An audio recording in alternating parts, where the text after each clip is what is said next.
start se nám řadí.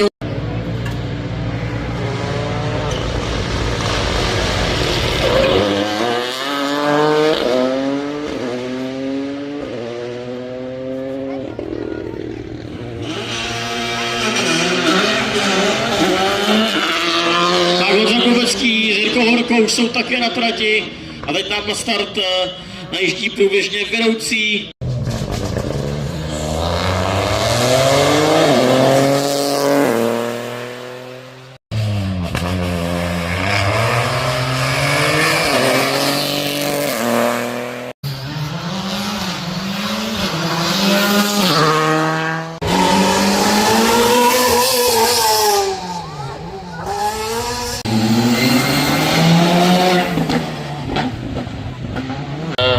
Byli zvyklí vídat vedle Jardy Vitasila, kdy spolu tvořili nerozlučnou dvojku, ale bohužel Jarda Vitasila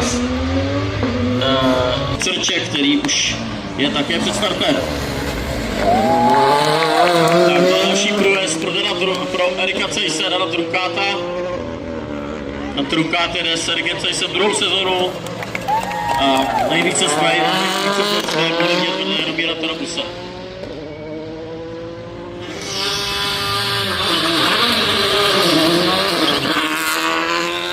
Filip jde na startu a teda od startu a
že všechno je přesně tam, brzdec potřebuje a auto se vůbec nemusí bojovat, na rozdíl třeba Porsche a jak říkali někteří jiní jezdci i na rozdíl od třeba i těch starších verzí R5.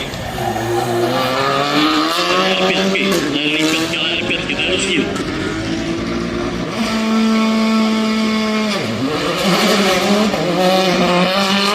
Tak už máme na startu i Matěj Mandrlu s Ondřejem Viktorou za Kovař a samozřejmě další, kdo patří k té špičce českých dvoukolek aktuálně.